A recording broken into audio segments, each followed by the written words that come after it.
कल प्रदेश भर से आए नर्सिंग छात्र छात्राओं ने जबलपुर में स्थित एमपी मेडिकल यूनिवर्सिटी का घेराव कर दिया। मेडिकल यूनिवर्सिटी द्वारा समय पर परीक्षा न करवाने पर छात्र छात्राओं का गुस्सा यहां फूट पड़ा। बीते 4 सालों से बीएससी फर्स्ट ईयर की परीक्षाएं न होने पर छात्रों ने अपने भविष्य की दुहाई दी और मेडिकल यूनिवर्सिटी के खिलाफ जमकर विरोध जताया। इधर मेडिकल यूनिवर्सिटी प्रबंधन ने हाई कोर्ट के निर्देशों के मुताबिक सुटेबल कॉलेज की परीक्षा जल्द आयोजित करवाने का आश्वासन दिया है। दरअसल मान्यता शर्तों के खिलाफ चल रहे नर्सिंग कॉलेज पर जबलपुर हाई कोर्ट ने हाल ही में अपना फैसला सुनाया है। कोर्ट ने कॉलेज को सूटेबल, अनसूटेबल और डेफिशिएंट कैटेगरी में बांटा है। इनमें फिलहाल सूटेबल यानी कि मान्यता शर्तों को पूरा करने वाले सिर्फ 169 कॉलेज में परीक्षाएं करवाने के निर्देश दिए गए हैं। छात्र छात्राओं का कहना है कि उन्होंने शासन के नियमों के तहत ही नर्सिंग कॉलेज में दाखिले लिए थे और यदि कॉलेज अपात्र पाए गए हैं तो इसमें उनका कोई दोष नहीं है। लिहाजा उनके भविष्य को देखते हुए सभी कॉलेज की परीक्षाएं एक साथ आयोजित करवाई जाएं। आज हुए इस विरोध प्रदर्शन के बाद विश्वविद्यालय प्रबंधन ने सूटेबल कैटेगरी की नर्सिंग कॉलेज की परीक्षाएं जल्द आयोजित करवाने की बात कही है और बाकी नर्सिंग कॉलेज की परीक्षाओं के लिए हाई कोर्ट के आदेश का इंतजार करने को कहा है। वजह सर यहाँ पे भ्रष्टाचार है। टोटल भ्रष्टाचार, कॉलेज भ्रष्टाचार, यूनिवर्सिटी मान्यता, सरकार यहाँ की गवर्नमेंट मान्यता दी भ्रष्टाचार कॉलेज को। इसके चक्कर में सारे स्टूडेंट फंसे और हम लोग का क्या गलती सर? हम लोग जो यूनिवर्सिटी मान्यता दी उस मान्यता को देखते हुए हम लोग यहाँ पे एडमिशन लिए और अब जाकर के उन कॉलेजों को अनसूटेबल कर दिया गया है और सूटेबल कॉलेज को एग्जाम लिया जा रहा है। तो सर हमारा कहना है एग्जाम सबका एक साथ होना चाहिए। हम लोग भी तो उतना ही पैसा दिए।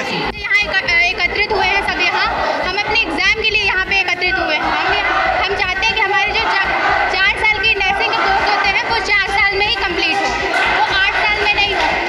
अगर ये 8 साल में होते हैं तो हम दूसरे स्टेट के कंपैरिजन में 4 साल पीछे रह जाते हैं। अब आप कंपटीशन के लिए देख लीजिए, हम 4 साल पीछे हो जाएंगे उसमें। और ऊपर से हमारा जो बॉन्ड है, बॉन्ड भी भरवाया गया था गवर्नमेंट कॉलेजेस का, तो उसमें बाकी 4 साल के बाद हमको जब हमारा ड्यूरेशन कंप्लीट हो जाएगा उसके बाद हमको जॉब मिल जाएगी। गवर्नमेंट हमारा जॉब पे डिले कर रहा है। मतलब इस बीच में हम 4 साल बेरोजगार रहेंगे, घर में रहेंगे, घर में किसी की शादी भी हो जाती है, किसी कुछ, और माँ बाप कहाँ तक हमारा ध्यान रखेंगे इस सब चीज़ों में। हमारा शिक्षा मंत्री कहाँ है? उनको कुछ है कि बच्चे यहाँ नर्सिंग वाले वो हो रहे हैं ना, टाइम से पेपर हो रहा है। 4 साल का कोर्स है, हम लोगों को 8 साल में डिग्री मिलेगी। क्या मतलब है ऐसी डिग्री का, ये बताइए। पैसा तो हम लोग सब दे रहे हैं ना। कोई जो मिडिल क्लास का वो घर बेच के अपना जाकर ज़मीन गिरवी रख के दे रहा है, कोई लोन लेकर, तो कौन देगा ये लोन? हमारा कहाँ है एजुकेशन? पेपर 4-5 साल का होगा, ये बताइए। हम लोग 4 साल कंप्लीट होने वाला, अब पेपर हम फर्स्ट ईयर का नहीं दिए, उसका क्या होगा? कौन इसकी भरपाई करेगा? मीडिया के माध्यम से क्या हम यही कह रहे हैं कि हमारे शिक्षा मंत्री होश में आए, हमारी सरकार होश में आए और हम सबको इंसाफ मिले। हम ये नहीं कह रहे कि हम तोड़ फोड़ करें या कुछ करें, मगर हमारा आपस मत खोइए। जब तक हम प्रेम से कह रहे हैं तब तक सब करें। हम एक्शन लेंगे, फिर हमें जो लगेगा वो करेंगे। अभी हम प्रेम से कर रहे हैं, फिर चक्का जाम करेंगे, हड़ताल करेंगे। हमारा राइट टू जो एजुकेशन है, इस कभी भी जब मौलिक अधिकारों का हनन होता है तो सुप्रीम कोर्ट आज अगर याचिका दायर हुई है तो 10 दिन के अंतर्गत वो पूरा डिसीजन सुना देता है। हमारे राइट टू एजुकेशन का कब से हनन हो रहा है? 3 साल हो गए हमारे राइट टू एजुकेशन के हनन होते हुए। हमारा अभी तक डिसीजन क्यों नहीं आया? कोर्ट सबसे पहले इसी बात पे फोकस करे, हमारा एग्जाम करवाए जाए, बस इतना चाहिए। अगर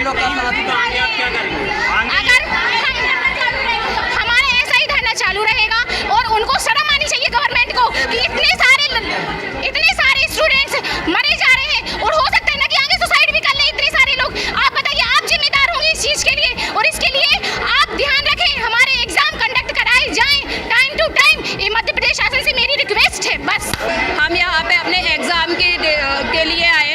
3 साल हो गए, हमारे कोई एग्ज़ाम नहीं हुए हैं। कुछ कॉलेजों में कमी आई है, उसकी वजह से हमारे एग्ज़ाम नहीं करा रहे। 4 साल की डिग्री है जिसके लिए हमें कोई भी अभी फर्स्ट ईयर का एग्ज़ाम नहीं हुआ है।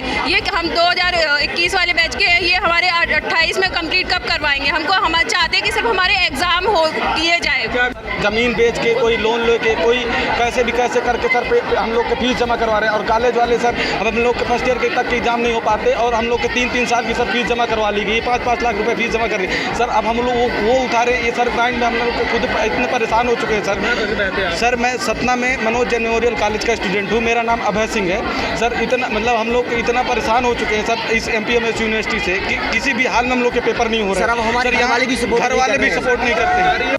मध्य प्रदेश के मुख्यमंत्री जी से मांगे हैं, शिक्षा मंत्री जी से यही मांगे हैं। मैं 4th ईयर में आ गया हूँ, अभी तक 1st ईयर का भी एग्ज़ाम नहीं हुआ है। ये 3 सालों से प्रॉब्लम चल रही है। क्या यहाँ के मुख्यमंत्री जी को, जो अभी मौजूदा मुख्यमंत्री हैं मोहन यादव जी को, क्या उनको ये समस्या दिखाई नहीं दी है? और या विश्वास सारंगी जी जो कि शिक्षा मंत्री हैं, उनको भी ये समस्या दिखाई नहीं दे रही है? तो मैं उनसे ये शीघ्र अतिशीघ्र मांगे करना चाह रहा हूँ कि ये जो बहाना चल रहा है, जो CBI जाँच में इतना ढील चल रहा है, बरसों से CBI जाँच चल रही है, जब इतने बड़े बड़े फैसले दिन में 2-2, 3-3 दिन के अंदर क्लियर हो जाते हैं, तो स्टूडेंट के साथ इस प्रकार का व्यवहार क्यों हो रहा है कि स्टूडेंट की जो मांगे हैं 3-3 सालों से फंसी हुई। हम लोग मजदूर वर्ग के आदमी हैं, हमारे पापा मजदूरी करते हैं। सर, मैं पार्ट टाइम ऑटो चला के अपनी फ़ीस भरता हूँ। समथिंग अभी मैंने 5 लाख रुपए फ़ीस भर चुका है कॉलेज में, लेकिन अभी भी हमारा 1st ईयर का एग्ज़ाम नहीं हुआ।